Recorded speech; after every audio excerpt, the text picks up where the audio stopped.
Hello and welcome to Business Today Television. I am Siddharth Zarabi and with me today a market expert Sanjiv Bhasin, Director of IIFL. 2022 has been a volatile year for our markets in India as well as globally. How will 2023 prove to be for the Indian markets? What are the trends that we can talk about at this moment? I'll come to you now on that, Sanjeev, and on a day when we have had election results in two state assemblies. And using that cue, I want to take off from the macro before we come down to the micro and specific companies and sectors and themes. Gujarat was once again by the BJP, but Himachal has been lost, and among the factors that is being blamed for it is the promise of the old pension scheme, a scheme that was done away with 18 years ago. And in a state like Himachal, which is dependent on state employees as a very important political bloc, does it mean that we are in for a tough time fiscally in the run-up to the Lok Sabha election? Yeah. Good evening. So, Siddharth, I'm not a politician by nature, but if you ask me, all these are, question marks on the long-term status of BJP and how they've powered their way into various states where Congress was dominant. Whether it's the anti-incumbency or this pension, I don't know. But Himachal has a history of changing governments every 5 years. Notwithstanding that, the bank Nifty has hit an all-time high, and it tells you that the stock market is a barometer of future earnings, and India has been an outlier. Now, you are right that in the next year, there will be some freebies and some pressure on the government to announce measures related to, politics. But I think that this government has handled itself very, very credibly, given the status of COVID and beyond. That's why we didn't print money, and India has been a far outlier globally. So I think that our, both fiscal and monetary policy have been relatively much more stable than globally. And I think we will get past this hurdle. Let's enjoy the new highs, and then we'll take it when we come to the next halt of what the elections and so on. There is still some time to go. Let the others come in, because the feeling of missed out is so humongous that all declines are being used to buy. And I think the stock market is actually the correct what we call barometer of what Modi ji's policies and the government's outperformance has been. Wonderful, and that's an important point that you make, Mr. Bhasin, because we have several state assembly elections next year, and those are playing out on the screen. I just wanted to set the macro context for 2023, because this conversation is about the outlook. So the first question really that I want you to tell our viewers about is, taking off from what you spoke about, those who missed out, do they have a chance in 2023? And if they do, how should they go about constructing this approach? So, Siddharth, three things. Firstly, I am a retail investor person, and pan India. I have a lot of following. I travel last 16 weeks. I've been doing cities in India. That is where the real wealth lies. It is not in the humbug foreign investors who got it all wrong. They sold in fear at 15,500, and now in greed they are making the index go to 19,000. The retail investor is who is the putting his money where his mouth is, and he is not driven by this volatility, because he is using the SIP as a very good instrument and creating an asset class called equity, which has been absent in 140 crore population. We just still have 10, 11 crore demat accounts. That is where the real value of India and the future lies. India is an expensive market. We are getting even more expensive. I don't think we will be able to continue to outperform like we have. There is the budget. There are going to be a lot of the other headwinds. But I still think equity as an asset class, because of the reason I mentioned, the retail investors return, and he's going to be here for the long stay, is going to be that we will be having valuations which are expensive. Just to give you an example, at 11 crore demat accounts, if Reliance is at a market cap of 20 lakh crore, then in 5 years, if this market cap, if this becomes 15 crore or 18 crore demat account, then Reliance will become 30 lakh crore. You get my point. So blue chips will always be in fashion and at expensive valuations, but there is still money to be made depending on who you have been chasing or how your mutual fund allocations are. We still think the mutual fund route is the best because the fund manager is unpassionate about stocks, about relative stocks. He's looking for outperformance on your portfolio and he's not emotional. Thirdly, What kind? I think that the foreign investors have had a huge feeling of missed out. And despite the rupee weakness, which is a global chaos because of the dollar, we think as soon as rates settle in the US, there will be even more money coming into India. But like I said, we are not a cheap market. We could see a steep correction closer to the budget. So if you can go through the volatility for the next few months, then I think the longer term picture looks good. What will trigger that correction? Are you alluding to even further tighter money, or are you alluding to growth concerns, including what is happening globally? Yeah, so the global picture is quite dismal. In fact, the elephant in the room is Europe, and you've seen that we nobody on earth knew how much of Europe's reliance is on oil and gas from Russia, which has caused all this rumbling on the dollar, the euro hitting a new 30-year low, inflation hitting 40-year highs. So in all this chaos, India stands out. But like I said, Indian valuations are relatively stretched because of the advent of the retail mutual fund and the advent of the retail investor into money. I think that the correction will come because chaos or no consensus on buying everything is going to be, discounted by the market. You have a budget, you know that fiscal and the other policies will be under pressure.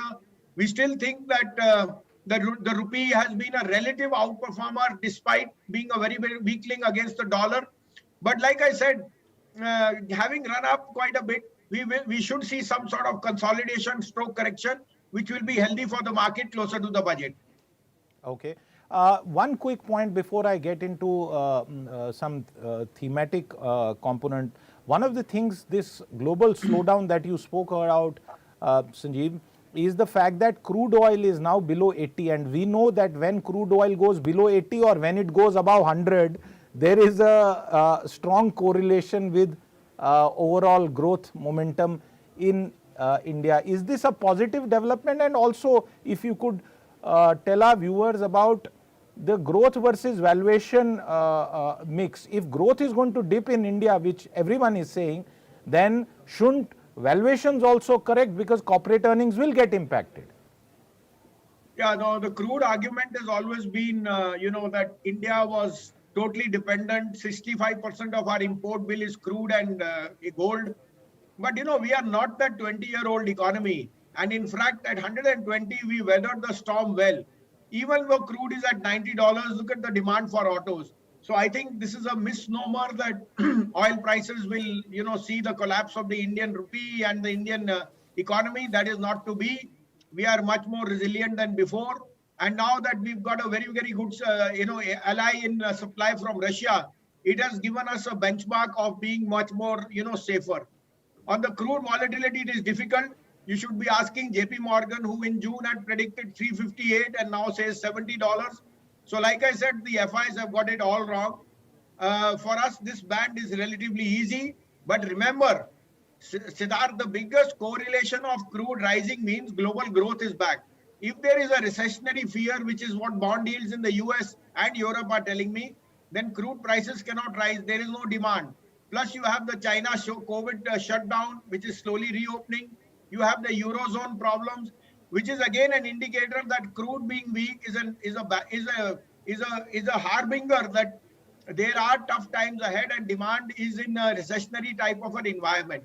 For India, it seems on a good note because crude lower means that our import bill and our rupee and our bond yields all get impacted. A. B. The investment part of India being on a slower growth is 6.5, 7, which most of the rating agencies are saying. But that's a far outlier than what is happening around the world.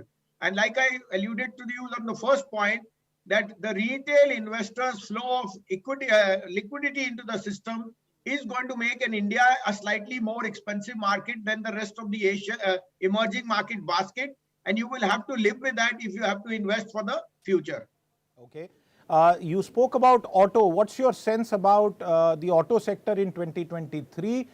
Because apart from supply side, there has also been a bit of a structural shift in terms of demand, Sanjeev. Correct. And you know that the supply chain disruption because of China, because of the semiconductors, all that, all those are getting sorted out. Maruti itself says that there will be a demand of 35 lakh autos, and they've been selling something like 18 to 20 lakh in a year. Now you can imagine if they are saying a 50% upside, then what's the demand for the Alto or the new Ertiga? Similar is the case with Mahindra, who is seeing a 2 year waiting for the new V700, and I can go on. I think the next leg of auto will be the two wheelers because rural incomes were impacted. Now they are coming back because of a good harvest. The cost of money has been relatively stable. With inflation moderating, it will be the two wheelers which will drive growth. But I think select OEMs, these are going to be the ones which will drive the craze.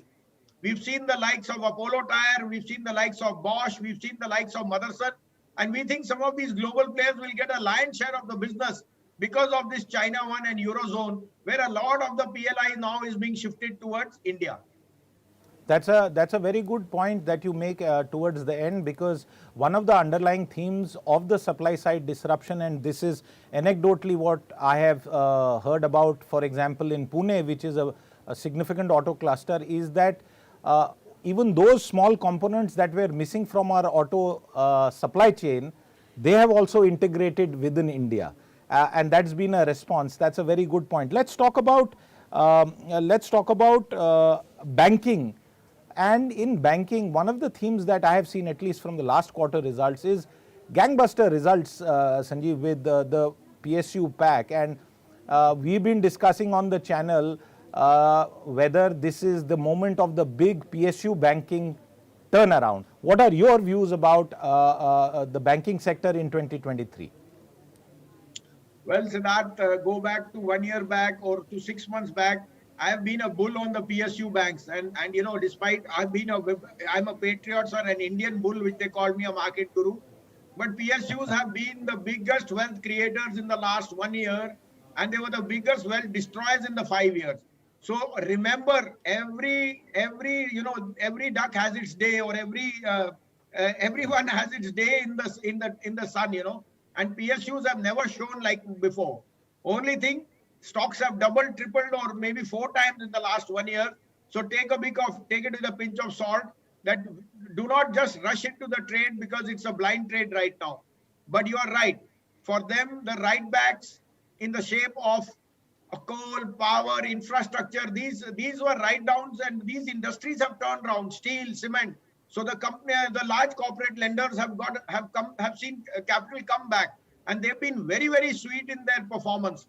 So capital is not an issue, and we think the lending side is doing extremely well. So retail banking is where the money lies, and PSUs have taken a lion's share of that. And we still think that at least for the next 1.5, 2 years, the level of NPAs or others will take time to come when they do. So right now they are in a very sweet spot. Only a caveat that they are now fully stretched on the valuations. Wait for some corrections because that is inadvertent after the sharp run up. What about HDFC and ICICI? Well, those are the bluest of blue chips: HDFC, ICICI, Kotak, ICICI Bank, Axis. So you have to add those to your basket. And that is what the market is indicating, that despite higher yield... At what price? At what price? Sorry to interrupt you. At what price? What is the price that a investor should be willing to fork out to enter these blue chips? No. So you should do a SIP in the Bank B's ETF. Bank B's ETF are hitting new highs. I can understand. And that is what I was telling you, that the Bank Nifty has hit a new high, and it did that before the Nifty hit it. So the Bank B is the best indicator for you to buy. Try and spread your SIP over a month or monthly or weekly, whatever way you want. But that will give you a combination of 6 of the PSUs, 6 private banks, which include HDFC and ICICI and Axis. And that should be a good benchmark for you to try and chase stocks. Don't go for individual stocks because you could get hurt. A basket or an index will be a much more safer place to play. They are hitting new highs, but if you do the SIP, you will get couple of bad quarters also, and you will be able to manage your book over there. Sanjiv, what are the other themes that you yourself feel the retail investor, because that's what we have been largely talking about during this conversation, should look forward to in 2023? So like I said, look at the second-hand mortgage lenders. After HDFC, the third largest lender is a company called Canfin Home. Canfin Home's MD resigned 6 months back, 3 months back, and went to PNB. And there was a chaos in the stock for whatever reason. It was most unwarranted. We used that opportunity to buy. Canfin Home's management is now saying that the second half of the year will see double the business it saw in the first half. Cost of money is much lower for them than the other lenders. They are the third largest player in the 15 to 30 lakh ticket, loan size. And like I said, the valuations are very, very reasonable. They have a delinquencies of not even 0.2%. This is one stock or a sector which I'm very, very bullish, because mortgage lending is doing very well. We have a target of 850 on this stock. Second would be both the OEMs, Bosch and Motherson. Both are global players and are setting up more bases in Europe and Algeria and others, because they are readying themselves for the return of Europe. And if you saw, the month of October saw the highest car sales in Europe, which is tentatively the most hurt, continent right now because of Russia. So I think these two global players on the OEMs, both Motherson and Bosch, could be outliers. We like the cement play, as in Gujarat, Ambuja and Ultratech. Ultratech, the largest player, is a very, very, it is the biggest market pricer, and 120 million tons of capacity means that this stock can be raring to go as we've gone through the chaos of higher coke prices and fuel prices. That should marginalize. And then look at some of the, auto plays like an Ashok Leland on the four-wheeler, or a Eicher Motor in the two-wheeler and the bus market. All these are boding well. So take a basket of stocks, select mid caps, select large caps, but at 19,000, 50% should be in large caps. 50% should be in large caps.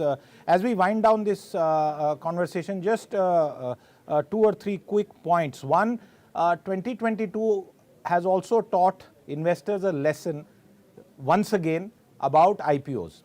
But my question about 2023 is, do you expect the big bang IPO, some people have spoken about it, for example, Jio Financial Services or the telecom business itself? What are your thoughts about that? So Siddharth, look, there will always be, what we call anxiety when you miss out on a market. When the last time we were at 18,500, all these fintechs came with issues. Some of them are run brilliantly. They are brilliant businesses, but the investment bankers left no money on the table. Right. And I'll tell you another anecdote. I've spent 33 years in the market. Abhi 18,500, everyone will say, give me a 5-year story. And when the index comes to 16,000, it will be just for 5 days. So you cannot but see greed and fear when you hear these IPOs. Don't chase them unless you have a window of 5-7 years, because these are going to be not driven by profit. They are driven by the model, and some of them may be extremely good, but they need time, they need gestation. They are not going to become dividend paying overnight. So if I name one of them, Nykaa and Zomato, we think those are perfectly fitting the bill. After a correction, you can add those. Paytm may give you a trading bounce. On the Jio Financial and the others, we'll take it with a pinch of salt. Some of them will be very, very attractive because their presence is now one of the, it's a hallmark in everyday life of yours. So we will wait and see how this pricing takes in. But like I said, don't chase stocks at all-time highs, because there is room for disappointment, because you don't have a longer gestation period. Right. So even as we talk about inflation and the macro, you've given us several micro points. My last couple of questions. If someone had 10 lakh rupees to invest in 2023, where should he put that money? Well, just now I think debt is giving you a very good flavor. We know bond yields are hitting highs. So partially in debt, depending on your age profile and your risk profile. But if you wanted to do an equity investment, then I think, like I said, the Nifty Bs and the Bank Bs or a mutual fund would be ideal for you. Do not do personal stock tips or something on TV, which we all say, because you are not going to be able to book losses when the time comes for churn. Just to give you an example, IT has been one of the most steadiest ships in the last 2 years, but this year it has miserably underperformed. So the fund manager is easier going to change from Infosys into ICICI Bank and make more money. If you can do all that finish, then it's better to you do your own portfolio. Otherwise, let a fund manager or a mutual fund handle your money. Okay, and if someone had 1 crore?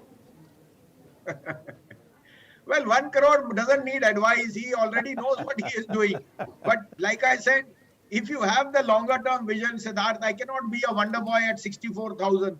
I still think Indian markets are poised for more highs, but take it with a pinch of salt that before the budget, there is a sharp correction on the way. Absolutely. And watching levels might be a good way to spend time, but levels are not triggers for investing. Sanjiv Bhasin, thank you very much for that wonderful, wonderful, clear-headed insight into the markets in 2023. As we always say, stay invested, stay safe, and save, invest, prosper. Remember the SIP mantra: save, invest, prosper. With that, it's a wrap on this conversation. I'll be back with more. Keep tuned in to Business Today Television.